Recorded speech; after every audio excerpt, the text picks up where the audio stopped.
traziam semelhanças bastante acentuadas com o que seria posteriormente escrito na Bíblia. Uma extraordinária coincidência foi percebida, por exemplo, na forma como os antigos documentos egípcios e mesopotâmicos chamavam o primeiro ancestral da humanidade.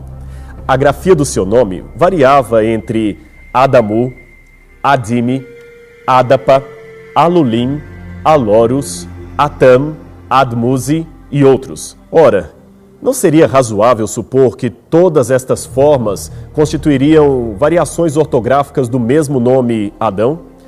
Note que a forma hebraica Adam se adequa naturalmente em todas estas variações.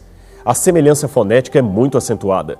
É como se conhecêssemos um homem chamado João, mas que os alemães chamariam de Johanan, os ingleses de John, os espanhóis de Juan e os franceses de Jean.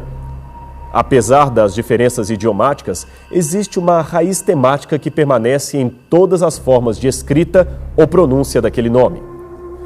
Os tabletes cuneiformes encontrados no Oriente revelaram ainda que desde longo tempo existiu na Mesopotâmia uma tradicional história acerca de um certo Adapa, ancestral de toda a humanidade. Aliás, Adapa é um nome que muito se assemelha ao vocábulo Adam ou Adão. Dessa história já foram encontrados 4 fragmentos, sendo 3 deles derivados da biblioteca de Assurbanipal e o mais extenso e antigo dos arquivos egípcios de El Amarna, escritos por volta do 14º século a.C. O poema original gira em torno da problemática da vida eterna, pois, segundo seu relato, o primeiro homem criado pelos deuses chamava-se Adapa.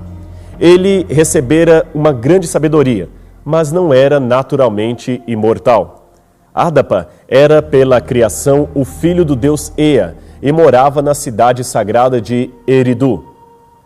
O curioso é notar que Eridu e Éden procedem da mesma raiz etimológica em conjunto com o sumeriano Edin ou Edenu, que também querem dizer paraíso ou planura. Coincidentemente, Lucas também enumeraria a genealogia humana de Cristo a partir de Adão, classificando-o como no mito de Adapa de o Filho de Deus, Lucas 3, verso 38.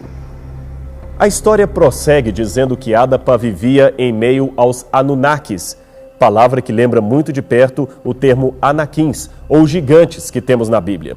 Depois apresenta sua falha ao quebrar com a vela do seu barco a asa do vento sul, impedindo-o de soprar sobre a terra. Em seu julgamento perante os deuses, Adapa se recusa a alimentar-se do pão da vida e da água da vida. Aquilo, na verdade, era um teste, pois ele sabia que não lhe era permitido participar do alimento reservado aos deuses. Inconformado, o deus Anu lhe pergunta: por que não tens comido nem bebido da água da vida? Se assim fazes, não poderás ter a vida eterna. Estas palavras ecoam a mesma proposta da serpente ao oferecer o fruto para Eva. É certo que não morrereis, porque no dia em que dele comerdes, sereis iguais a Deus. Adapa, portanto, é elogiado em sua atitude de recusar comer o fruto proibido. A única coisa que ele aceitou dos deuses foi tomar sobre si um segundo manto, dado para substituir o primeiro, que era o manto da lamentação, e ser ungido com azeite. Estes 2 elementos simbolizam a justiça que é outorgada por outrem àquele que mereceria morrer. Embora o Gênesis não fale nada acerca do azeite, traz o tema das 2 vestes de Adão, que primeiro faz para si e sua mulher cintas de folhas e, no final, é vestido com um segundo manto feito a partir da pele de um animal. Isso está em Gênesis capítulo 3, versos 7 e 21. Na mentalidade da época, era forte a ideia de que a imortalidade não era algo que nos pertencesse naturalmente. Ela seria outorgada pelos deuses. Igualmente, na visão bíblica, o homem não é criado como um ser imortal, mas como um candidato à imortalidade mediante a obediência. Com a entrada do pecado, perdemos a vida eterna e agora somente em Cristo podemos, de fato, recuperá-la. Com peculiaridades próprias de cada poema, esta mesma estrutura de criação e queda do gênero humano aparece em outras histórias espalhadas pelo antigo Oriente Médio.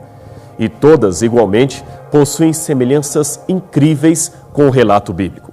No épico babilônico de Gilgamesh, o lendário herói sumeriano tem um amigo chamado Enkidu, que é seduzido por uma cortesã da deusa Ishtar e passa a ter o conhecimento pleno, símile do conhecimento do bem e do mal mencionado na Bíblia. Após este ocorrido, Ishtar lhe declara: "Você agora é um conhecedor, Enkidu. Você será igual a Deus." Então ela improvisa vestiduras e o veste com elas. Um tablete encontrado em 1934 no sítio de Khor-Shabba, a 23 quilômetros de Nínive, contém uma lista de reis assírios, começando com 17 reis que viveram em tendas, provavelmente os líderes dos povos nômades. Tudia é o primeiro nome da lista, seguido por Adamu, que muito provavelmente seria um título de realeza advindo de um ancestral famoso, como foi o nome César para os imperadores romanos. Mais à frente, noutra lista, encontramos o 37º rei, chamado Puzar-Azur. Ele era um dos vários reis nomeados em homenagem ao seu ancestral Azur, o fundador da Assíria. Em Gênesis capítulo 4, verso 22, encontramos o mesmo costume num dos descendentes de Caim, que se autodenomina Tubal-Caim.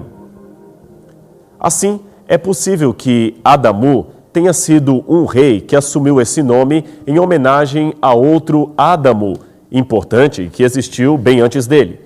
E por que não supor que seria uma homenagem ao Adão que viveu no Éden? Estes foram apenas alguns exemplos extraídos do Oriente Médio, mas existem ainda muitos mais. Todos eles testemunham, inclusive, a história de como o dilúvio e a Torre de Babel fizeram parte da relação do mundo.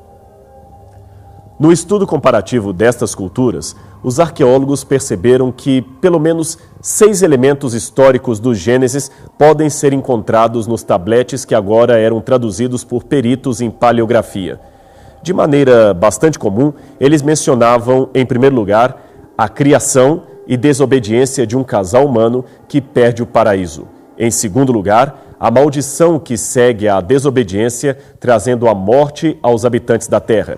Em terceiro, o início da família humana, marcado pela tragédia de um assassinato, onde um irmão mata o outro irmão.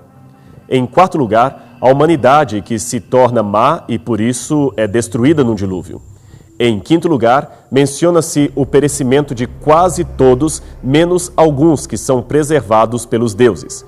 E em sexto e último lugar, menciona-se a confusão de idiomas, que espalha os homens pelos 4 cantos da terra.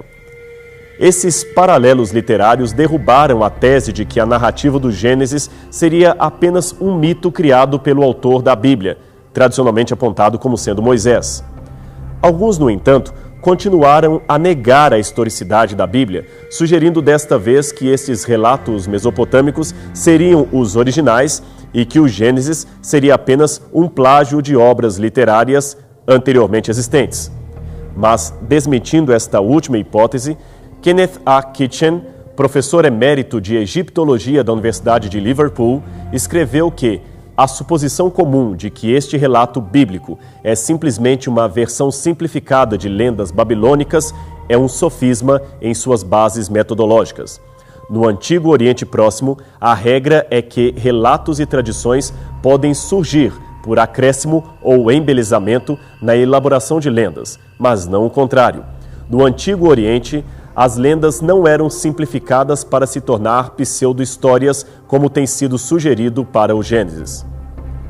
Ao contrário de ser um plágio, o Gênesis possui características de ser quase uma correção daquilo que o antecede. A prova disto está no fato de que, dentre todos os textos, ele é o único que assume um monoteísmo clássico, isto é, a adoração de um único Deus, em meio às versões milenares que preferiam atribuir aos deuses a obra de criação, julgamento e planejamento do universo, incluindo a Terra. Até mesmo o antropólogo judeu Claude Lévi-Strauss, que considerava o relato da criação um mito, foi forçado a admitir que grande surpresa e perplexidade surgem do fato de que esses temas básicos para os mitos da criação são mundialmente os mesmos em diferentes áreas do globo, principalmente fora do Oriente Médio.